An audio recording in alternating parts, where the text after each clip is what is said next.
Hello, good evening, and welcome to Varsity Maine Live from the Portland Press Herald. I'm Travis Lazarzik.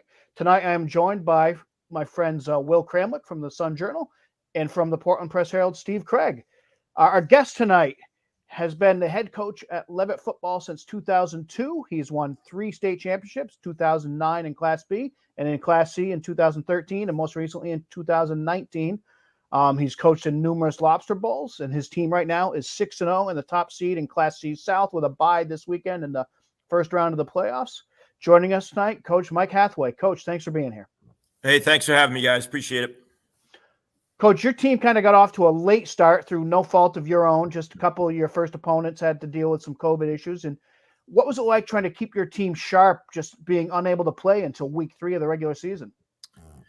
Yeah, I mean, it was a little tough, but I think the good thing was we had a lot to work on, right? Because we didn't have a season last year. So there were so many things to put in and do that we really didn't have a problem keeping the practices kind of fresh and, like keeping the kids engaged in practice. So it wasn't as bad as it could have been, I guess. Last year not having the linemen, in pads and stuff, how much did it take those guys to get, back into the swing of things this year? Yeah, it's tough, but both on the offensive and defensive side of the ball, you haven't blocked or tackled anybody in a long time, right? So that was kind of the skill that we really worked on a ton in our preseason. Once we could get pads on, and that we really spent a lot of time on those first 2 weeks when we didn't have opponents was to make sure we were good in those areas. And our linemen have done a great job. They've been fantastic this year, and they've gotten better and better every week. So they're working hard. Lights are going out on me again. Gives me time to get my question all queued up for him. Yeah.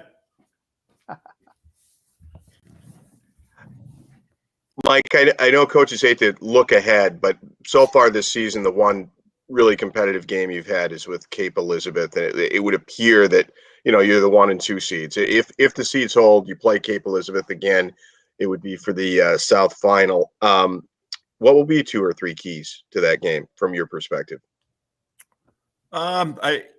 I probably haven't looked far enough ahead yet to know that. But if you go based on what it was last time, like, Nick Laughlin and McDuffie, the quarterback, like those guys they're amazing football players. So obviously it starts with them. The quarterback's a good runner and a good thrower. Laughlin can run the ball. He can catch the ball. So you have to be able to defend that. But they're very well schemed. Like, Coach Green does a great job there. Defensively, they present some problems with what they do. They obviously have some good personnel on that side of the ball as well.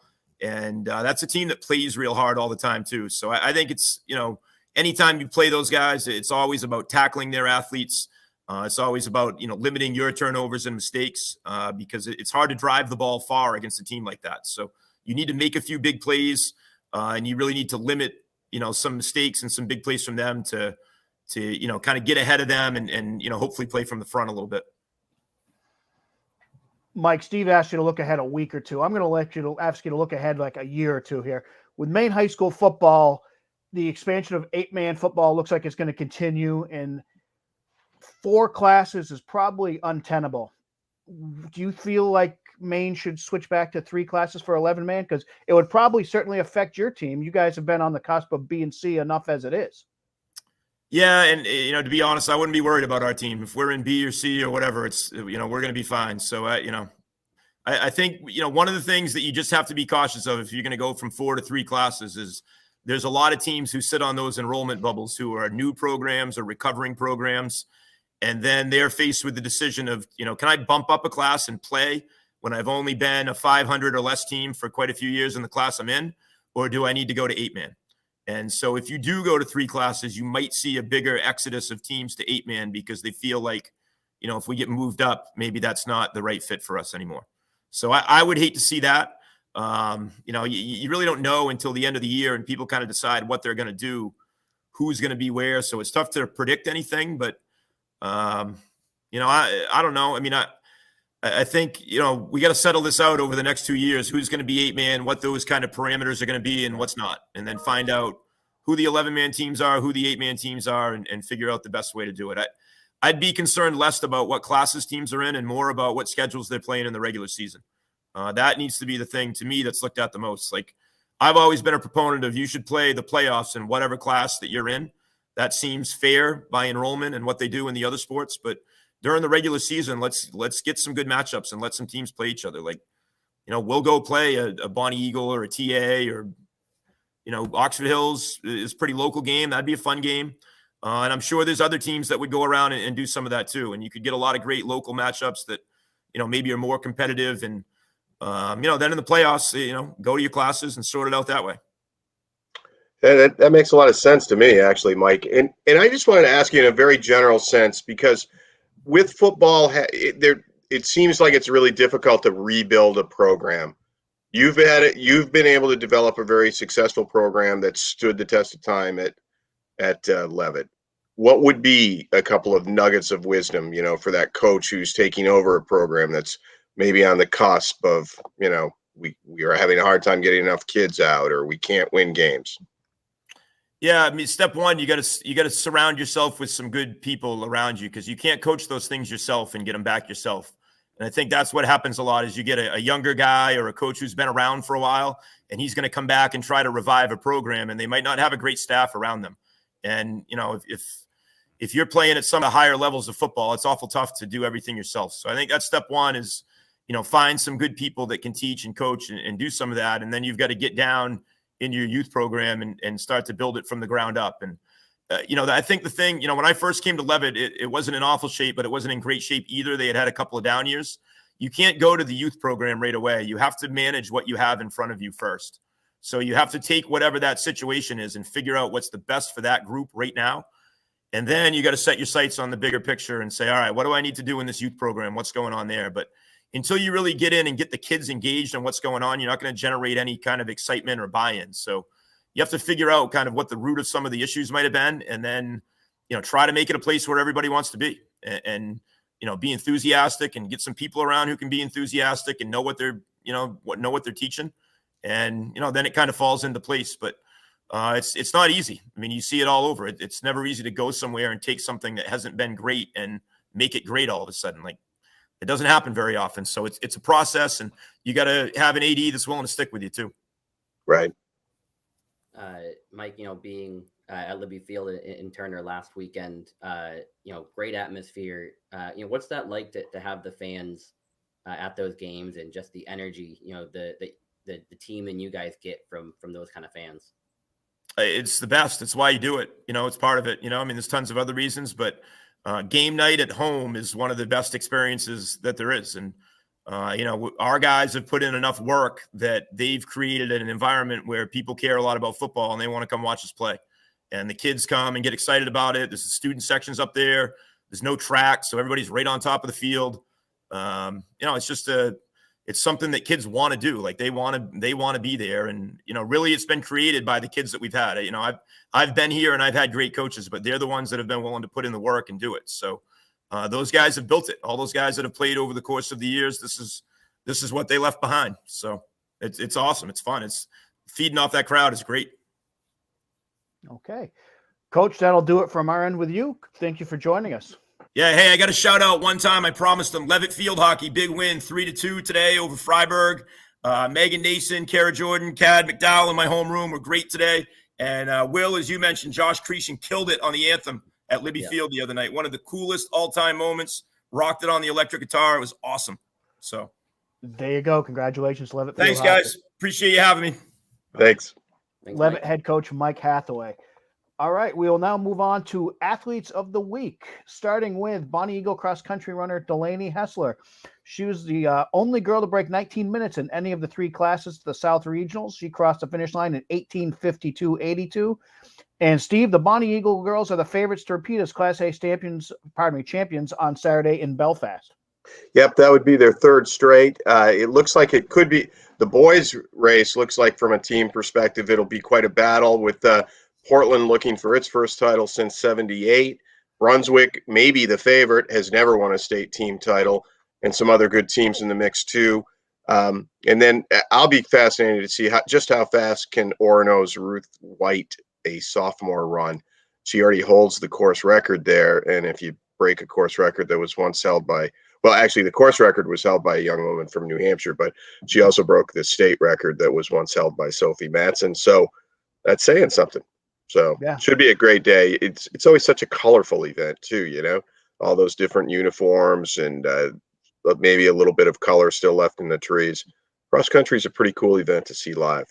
Yeah, let's hope the weather's conducive to getting some good low runs in there. So, moving on to Mountain Valley football, Robert Levier. Robert, I hope I got your last name right, but you intercepted 5 passes, returned 2 for touchdowns, and added 3 offensive touchdowns in a 58-22 8-man small school quarterfinal win over Booth Bay. From Biddeford Field Hockey, CC Keller in the 5-2 Class A South Prelim win over Sanford. She scored 3 goals to set the Biddeford single-season goals record. Then she had the game-winning goal in overtime and assisted on the other 2 in a 3-2 win over Gorham in the quarterfinals. She now has 30 goals on the season. Hayden Fletcher from Monmouth Boys Soccer, he scored 5 goals in the second half of a 6-0 win over Mountain Valley in a Class C South prelim game Friday, then scored the game winner in a 2-0 win over Halldale in the quarterfinals on Monday. Hayden, if you remember earlier this year, scored his 100th career goal. Mountain Valley Field Hockey, Autumn Freeman, she scored 6 goals in number 5 Mountain Valley 7-0 win over Mattanacook in the opening round of the Class C North Field Hockey playoffs Friday. Then she scored twice on Tuesday, the first to tie the game, and then the game winner on a sudden death penalty corner in overtime in a 2-1 win over 4th-seeded Orono in the quarterfinals. Will, what can you tell us about this Mountain Valley Field Hockey team? Talking to head coach Melissa Forbes kind of in the middle toward the later part of the season, she said going in, they were young and kind of weren't sure what to expect, but they've really come on strong in the second half of the season into the postseason, and Freeman's kind of been their star player to get those big goals, do what the team needs to get those big wins. Just the other day on the road in Orono, a team they don't usually play, long drive, and she gets the goal on the penalty corner in overtime. She's been huge for them this season. Okay. In Leavitt cross-country runner Logan Ouellette, he won the Class B South Boys regional title Saturday, running the fastest time of the day in any class in 16 minutes, 44.64 seconds. His first time going under 17 minutes. He'll be among the favorites at the Class B boys race this weekend. Owen Dunn from Maranacook football, he ran for 377 yards and 4 touchdowns in the Black Bears' 56-28 win at Old Orchard Beach Saturday in the 8-man football small school South playoffs. Dunn scored on 3 consecutive carries in the fourth quarter to put the game out of reach. I was at this game. Old Orchard Beach had just cut it to within 4, 32-28, and Dunn just kind of took over the game for the Black Bears. Scored on a short drive, scored on the first play after an Old Orchard turnover. Old Orchard fumbles the kickoff. He scores again, and the close game is suddenly out of reach. Maranacook's going to have a tough game going to undefeated Telstar this weekend.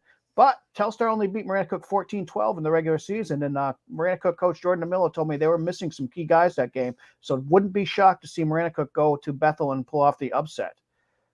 In Winthrop Field Hockey, Maddie Perkins, she scored 2 goals in a 4-0 victory over Maranacook in a Class C South quarterfinal game. And then finally, well, not finally, we have a couple more after this. Emily Harper from Maranacook Girls Soccer, she scored 4 goals and had 4 assists in a 12-0 win over Spruce Mountain in a Class C South Girls Soccer quarterfinal. Ainsley Christensen of Gorham Volleyball, she had 3 kills and 4 aces in a 3-set quarterfinal victory over Sanford Noble.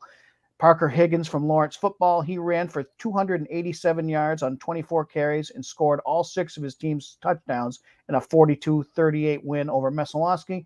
And now finally, Ari Ristad from Yarmouth Field Hockey, she scored 2 goals in the second half, the last with 3:53 remaining to lift the Clippers to a 2-1 win over Freeport in the Class B South quarterfinals. So a lot of playoff action in those athletes of the week. We're going to have a lot of playoff action to talk about in a little bit with games of the week. But first, let's get to the Varsity Maine polls. They're available on varsitymaine.com. You can check them out. Big thanks to Bob Obey from the Press Herald for collecting all our votes and making sure we get those in and putting them together. We'll start with boys soccer, where Lewiston remains number 1 with 6 first-place votes, followed by number 2 Wyndham, 3 Yarmouth, 4 Falmouth, and 5 Camden Hills. I believe, Steve, you saw Falmouth drop a game today in the playoffs to number 6 Marshwood. Well, yeah, and Marshwood was the higher seeded team. They got to play them in South Berwick on the natural grass field. Marshwood won 3-2 on 2 late goals by Declan Fitzgerald, one of which was a very pretty goal. So Marshwood moves on, and Marshwood is one of those teams that we were saying in the last couple of weeks that Class A South is going to be knockdown, drag out. Falmouth was missing a couple of players, including their leading scorer, Mason Farr. That's tough. Tough to have happen at this time of the year. Also, earlier in the week, I saw Scarborough, which had been ranked first or second in that poll most of the year, losing penalty kicks to Gorham, which I put Gorham in my picks this week, but for the first time in weeks. So there you go. I mean, a number 7 took down the number 2. So watch out for Gorham. They're not going to be an easy out. Definitely. Okay, and girls soccer, Wyndham stays number 1 with 6 first-place votes, followed by Bangor, Falmouth, Scarborough, and Cape Elizabeth. Scarborough girls lost today 2-1 to Thornton Academy.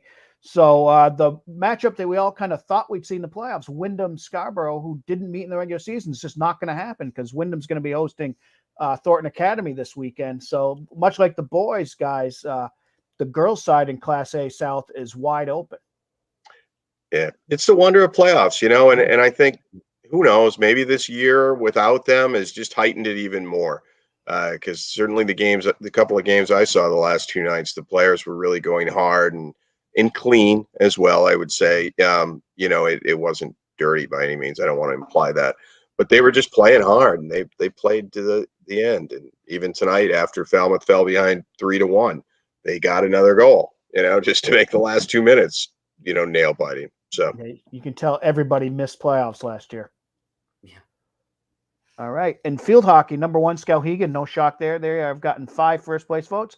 Number 2, Cheverus picks up that other first-place votes, followed by Scarborough, York, and Biddeford. Will, have you had a chance to get out to any field hockey playoff games?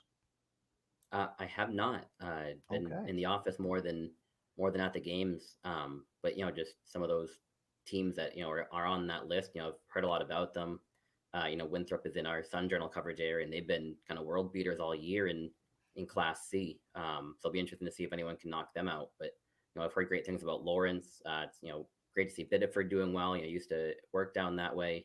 Then York, Scarborough, Skowhegan, those teams are always up there. And Cape Elizabeth, great season in Class B South. So yeah, just like we were talking about with soccer, all these field hockey teams, some big games, but also some great performances by some dominant teams. Sure, I didn't know you were an indoor cat now, so I apologize. Right. Finally, football poll, Thornton Academy with 7 first-place votes. That's all of them. Then Oxford Hills, Portland, Wyndham, and then Bangor back into the top 5, coming off a big win, 37-30 over Bonnie Eagle last week. So we kind of wondered, Steve, if Bangor was for real, and then they get absolutely shellacked at Thornton Academy. So probably not. But then they pull off a nice win over a good Bonnie Eagle team. Yeah, that's great for them. And especially the way they've been able to rebound, because, it can't be fun or easy to come back after losing by 71 points, and they were just blitzed in that game. It couldn't have happened faster or more dramatically or just more. It was awful. And good for them. They're back at it. And, Bonnie Eagle now with 3 losses. I didn't really look at the standings, but they kind of need a win this week. Yeah, they're kind of looking at maybe going on the road even in the first round. So right. And of course, Scarborough hasn't even played the last 2 weeks. They get a chance to knock Thornton Academy down a peg. That would be a big upset to me. But maybe again, if they haven't played, they should be well rested, I guess. And Will, Oxford Hills is just kind of sitting there quietly at number 2.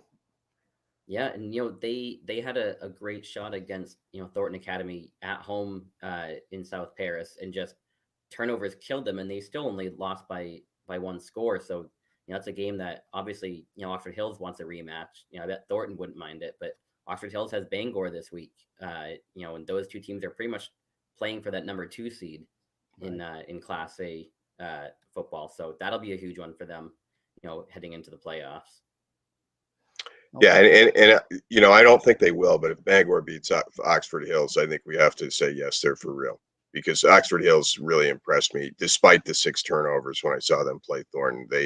they run to the ball and they hit, and they have players that can make plays, and if they cut down the turnovers in half, they probably win that game. So. Yeah. Okay, let's look at some games of the week. We have so much playoffs going on, just about every sport's into the playoffs now. We talked about the state cross country meets Saturday at Belfast. We have state championships for volleyball this weekend. We know the B match is going to be Yarmouth versus Cape Elizabeth.